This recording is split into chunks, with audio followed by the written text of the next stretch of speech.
Hi, Tom. Welcome to the NTM Growth Marketing Podcast. It's an honor to be speaking with you, and specifically, selfishly, because I love pickleball, and I'm so excited to hear how you're contributing to the sport and the movement that's been started in the last handful of years. Andrew, pleasure to be here. Thanks for having me. I really appreciate it. Just for my own personal interest, I'd love to hear how you got into pickleball. It's crazy. I guess it's our kind of like our company story too. We've been a table tennis. JOOLA is a table tennis brand, has been around since 1952. And it started in Germany. I'll kind of do the short version and fast forward a little bit. But in 2006, at the end of 2006, we became the North American distributor for JOOLA. We were an event management company at the time, running pretty much the high-end tournaments all across the US. We're the first to really create a pro tour, and they really liked what we were doing and asked if we could become their distributor. And we decided to take a chance on it because we were just asking for sponsorship initially, but we decided to go for it. Fast forward, fortunately enough, we were able to grow the brand in the US to become one of the most popular brands. And again, this is a historic brand, already been sponsored for 3 Olympics. And we were able to do well enough that in 2019, we were able to acquire the brand. So in 2020, we relaunched, and it was really exciting, really fun. But a month later, COVID happened. So that took a little, we took a little stumble, but fortunately enough that that during COVID, most people were stuck at home and they wanted to do something fun, and table tennis was a big hit. So we were okay during that. But that actually led us to pickleball. We've heard about this silly sport for so long. What kind of name is that? But we just decided to give it a try. Had a blast. We tried it at a local park right behind our offices. This is And you as an individual, you were trying it in 2020 when COVID hit. Yep. Okay.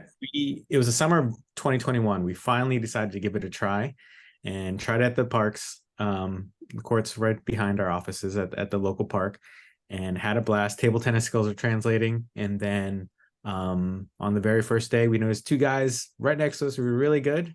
And it turned out to be Ben Johns and Colin Johns, which we had no clue who those people were, but we found out they were the #1 player and #1 doubles player team. And so we've been hooked ever since that. And that's how we got started in pickleball. My journey into pickleball is almost exactly like yours. I grew up playing tennis, and then Laura and I played pickleball on a double date. I think it was November 2020. Was our first time experiencing it out at Bobby Riggs in San Diego. That's amazing. Yeah, it's funny how, like, hey, just having a little fun, and the next thing you know, it's just a nonstop blast ever since. And what is your role at the organization? I am the chief marketing officer here at JOOLA. What does your day-to-day look like? My day to day, wow, that's a great question. Yeah, I don't know if every day is the same or not, but um, you know, it's about organizing our team and making sure that we're able to accomplish all the fun marketing goals and assets that we want to create. And it's just constantly thinking about how we can make the brand be experienced every day by everyone out there. So in an industry that's growing so exponentially, and I don't remember the stats off the top of my head, where are you seeing the best allocation of some of your marketing resources? Is there a certain place online people are hanging out where you've been trying to reach people? Is it just like, I don't know, flyering tennis courts and saying, do you want a new challenge? Pickleball's the next thing. Like, how are you connecting with people in such a fast growing industry? Yeah, that's a great question. And I think that's what marketing is all about. It's being where people are, no matter where it is. So it could be on the courts, it could be online, it could be TV. And, it's knowing if they are a complete beginner, an experienced person, a complete beginner only looking online, a complete beginner at their local community center. I think that's what marketing is all about. And is really understanding your audience and potential audiences, and So we really studied that up. And fortunately, we had the experience from table tennis. Table tennis, also known as ping pong, everyone knows it, but everyone has played it pretty much. But have you Right. experienced high-end professional table tennis? It's not everyone has. So that was always like something we worked on um, when we were only focused on table tennis is how do we get in front of the masses? And it's knowing all those different channels, all those different journeys that people are part of, and seeing what makes sense and in terms of resources and bandwidth and to be in front of people. So yeah, it's been very fun with pickleball just because as we just talked about, this sport is growing tremendously. So it's like, how can you act as fast as you want to as well? I'd love to hear a little bit more in your messaging strategy of how you're meeting people where they're at in their pickleball journey. Because you have the people who, do it as happy hours and they're drinking beers in between games. You have the people who do their first game as just like a social thing. You have tennis converts, ping pong converts.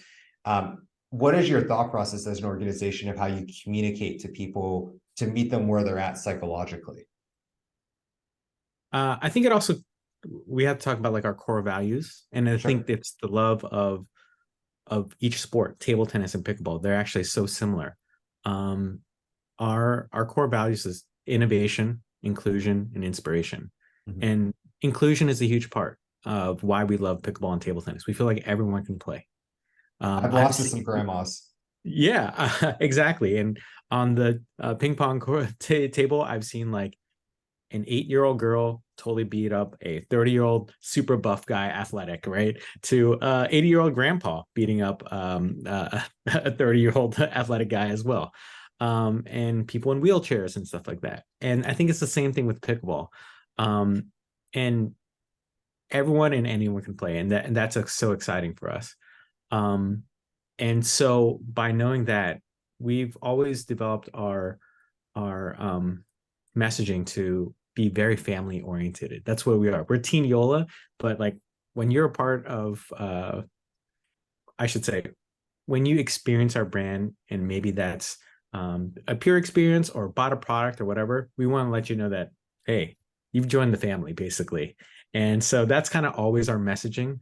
When you're a part of Yola, you're getting something high end, but also you're included into the Team Yola family as well. Hmm. I love that from a branding perspective. I was thinking of Nike. When I think of Nike, I'm thinking of elite athlete. Like I'm wearing Nike stuff because I want to be like Michael Jordan, whoever, LeBron James. But what I'm hearing from you is you want people to feel inclusivity, family, connection, community with your brand. Exactly. And actually, our one of our taglines is for the champion in you. We really Hmm. believe that you should believe in yourself, right? And we believe in you as well. And with Yola, you're able to be the best version of yourself. Hmm. And it's always striving to be better every day. So it's, yes, it's about becoming elite, but it's also being true to yourself as well. I'd love to hear your thoughts kind of on a macro level of any trends you've seen in pickleball this year. I'm actually a little out of the loop on this. I'm thinking back to 2021. It was this excitement of what is this cool new thing I see like on Instagram everywhere. I can't say, the trend of what I felt in 2022, but like where were we at in 2023 of macro trends in pickleball? Great. Let's see here. I'm trying to figure out how to answer that in terms of marketing, because some of it is product marketing, right? Everyone's Mhm. like, we're the best paddle. No, we're the best paddle, right? And we Right. got the best tech, and they're advertising the same technology. And I think that's the question of how do you differentiate yourself in a market that is almost selling the same thing? Mhm. And is there true innovation out there? And that's, again, the other part of our core values is innovation. And I think that's where everyone is trying to figure out right now is how can they actually innovate and not just be the same as everyone else. I read this article a few weeks ago about it's based out of Pittsburgh, where I'm from. A professor at Carnegie Mellon University is trying to lessen the volume of the paddle and the ball. Blink, this is not as scientific as he actually is Mhm. because the courts are getting in trouble at HOA complexes because neighbors are complaining about the volume of. I love that dink. Like that's soothing to me, but I can see a non-pickleball player being frustrated with that. You know what's interesting is I talked to a state senator from Utah, and they did a report with everyone about the complaints about noise. Mm-hmm. And again, I don't know how true this is and if it's widespread, but in Utah, the complaint wasn't about the sound of pickleball.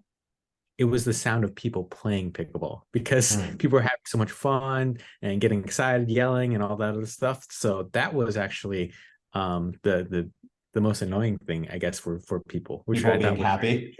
yeah, I guess so, and excited to play. But I think when I talk to players of all skill levels, that's one of the things they actually love is the sound. When they have a paddle that has weird sounds, they're like, oh, I don't like that.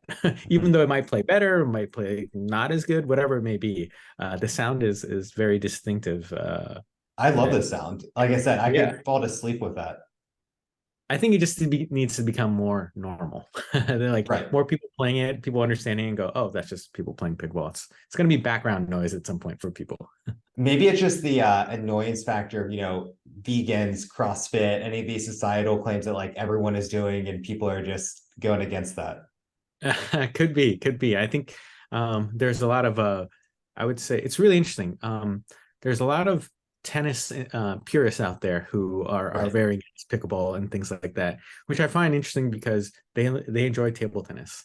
They love the sound, playing it, having fun. I just find this is another fun alternative sport, that people shouldn't, be opposed to. Are there any marketing challenges that you've experienced in the last couple of years with the growth of the sport? I think for us, it's about scale. We were not expecting the growth of pickleball. Like we could not forecast that. We tried to. We kind of jumped into the sport. We were technically only a year old on the pickleball side, a little over a year old. And when we decided to do this, well, we're in the beginning stages of it. We were like, should we try this? Like, okay, let's try to do some forecasting and predictions here. And we were not even close. The numbers. So your supply can't keep up with the demand. That, and also even from a marketing aspect, it's not like we don't know what to do or how to grow our brand and or sport. We've actually had that experience in table tennis, but we didn't have enough hands. And I think that was probably the biggest challenge for us, was to scale and scale quickly. And we are still scaling, but we're in such a better place right now. It was always like frustrating when I know what we should be doing. I see other brands or competitors do that in the pickleball space, and it's like I know that's what we should do. We've done it in table tennis, but it was just more of a bandwidth issue at that time. I was listening to a podcast with Gary Vaynerchuk, if you're familiar with him, this morning, and his his whole wine past, and his dad still runs that business. Wine library, Wine library, right? And so he was talking about how he was having a conversation with his dad, and his dad was all pissed off that his numbers haven't kept up with COVID pace. And he was like, yeah, of course, because all bars and liquor stores were shut down during that window, and you had a monopoly on the entire wine industry. And think 3 years later, how many people go to bars and have a glass of wine every weekend that aren't buying from you? And so he, staffed up and did all those things because the demand was just skyrocketing. And now he's kind of being brought back down to what normalcy should look like. And I've heard that from other businesses too, who were in that sweet spot. And COVID, that just the state of the world. They weren't trying to capitalize on the pandemic, but that just their business exploded. Yeah. We definitely experienced that as well. And but I don't know. Right now, pickleball seems to be nonstop growing. So we're gearing up. I want to take it back to marketing and to hear from you. What does marketing mean to you? It's a great question. To me, I think marketing is an experience. That's what it means to me. I think it's something I question myself and I question my team every day. But it's like, how do people experience our brand every day? That should be like top of mind for us, right? Because experience creates connections between us and the end consumer, right? You don't want to just put a billboard out there. That's not an experience. Um, how do people really fall in love with the brand? It's something that's always on top of my mind, and that's what it means to me. It's all about the experience. What makes a good marketer? I think it's about being nimble Mhm. and knowing your audience. And, with technology, with, new innovations everywhere, it's about being nimble and understanding where that audience can be now. What worked before might not work, might not be as effective as it is today. We have new generations every day growing up, right? And how do you connect with them? So I think knowing your audience, but also being nimble and agile to figure out where are they going to be as well.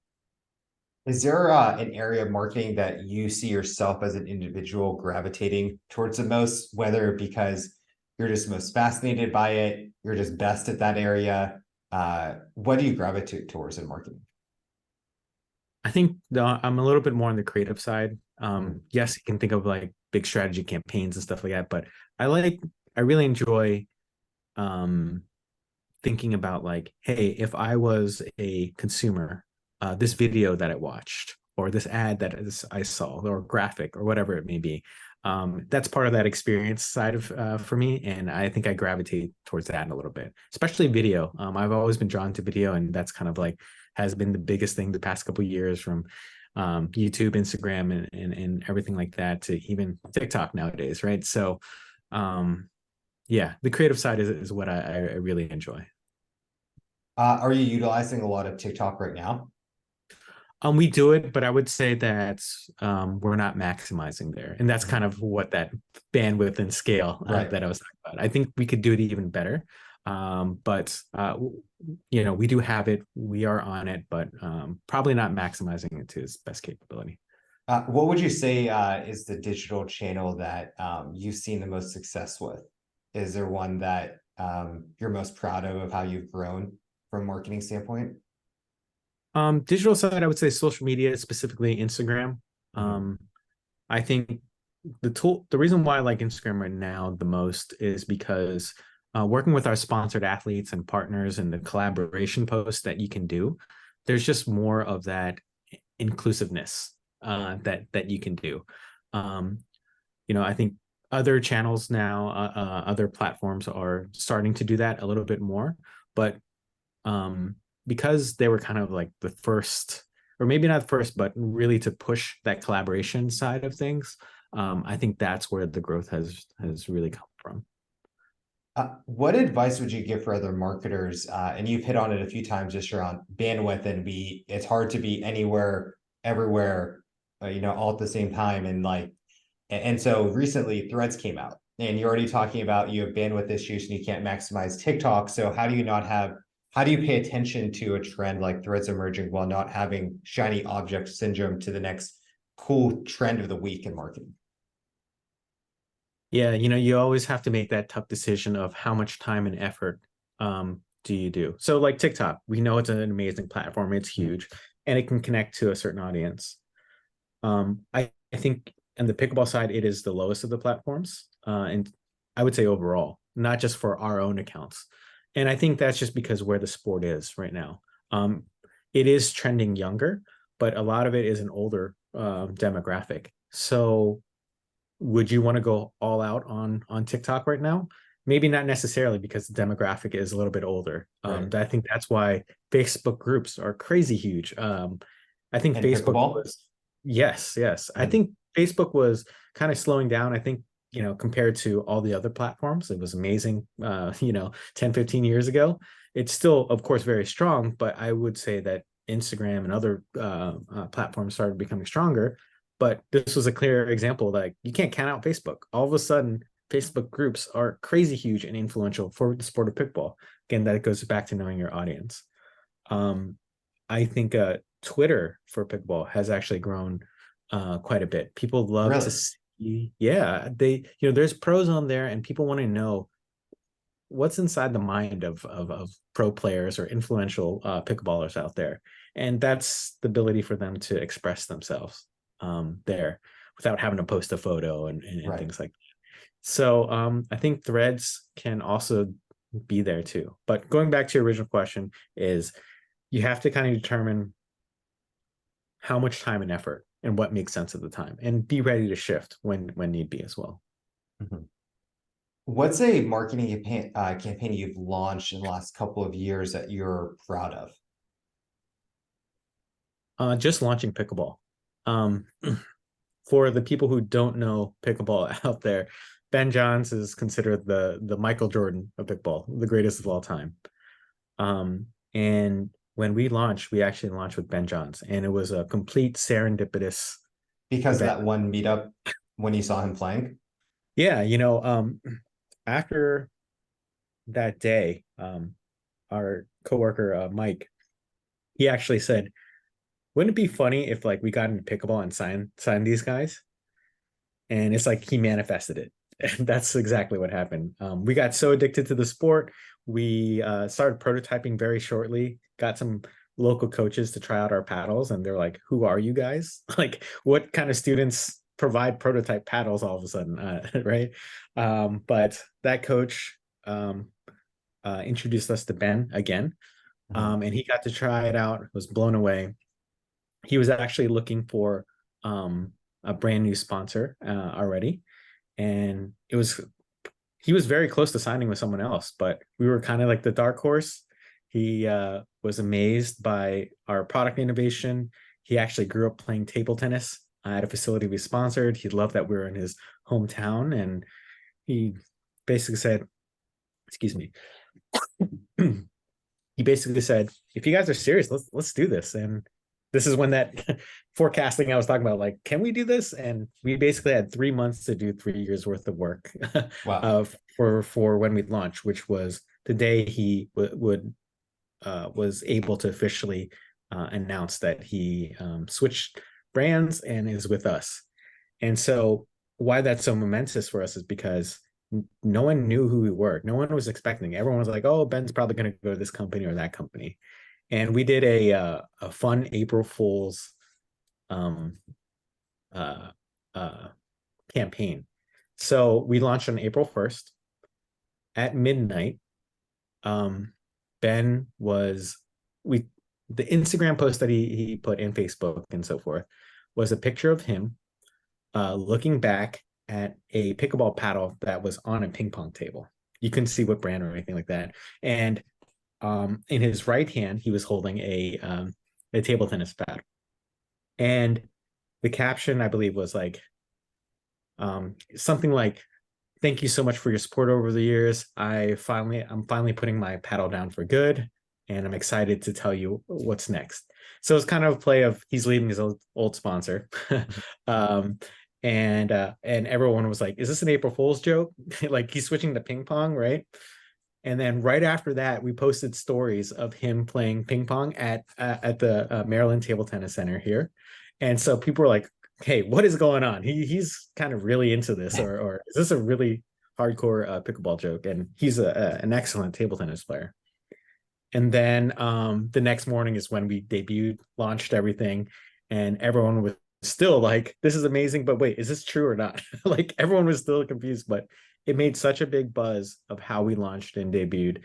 And we just had marketing assets after that, just to feed into that whole table tennis and pickleball relation there. And so that probably was the most fun I've had in quite some time. Mhm. This is your, Nike signing Michael Jordan moment. It really is. And yeah, we actually just signed a lifetime deal with Ben too. Wow, I did not Pretty know that. recently. Congrats on that. Yeah. So it's been quite exciting. I want to hear on the flip side though, of a marketing fail. And I say this because the essence of marketing is doing testing split testing, figuring out what combination is what going to work. And it's so much different than other professions. I always give the example of open heart surgeon. There's no split testing when you're having open heart surgery. It's either it's working or you're going to die.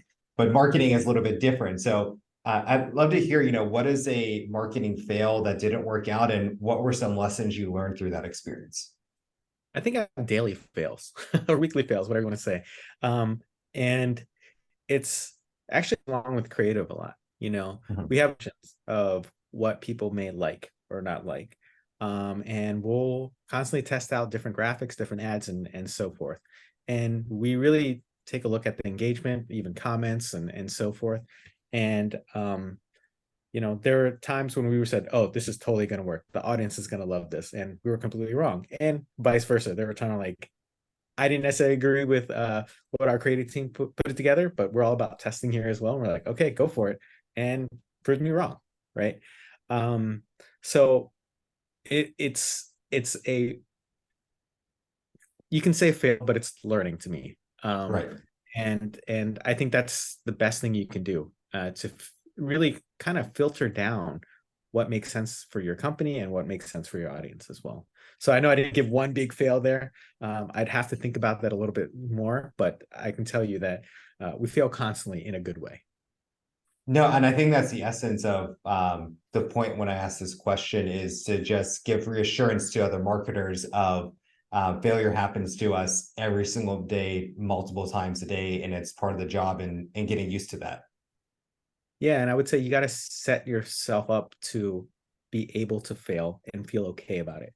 And Mhm. I mean that by just, hey, you're about to do some paid advertising campaigns or whatever. You got to set some budgets out there, um, allow for you to test and fail. But during that process, you're going to find out the winner. And because of those failures, now you know what wins and you go for it. So don't be afraid to. As the CMO, how do you measure success in marketing?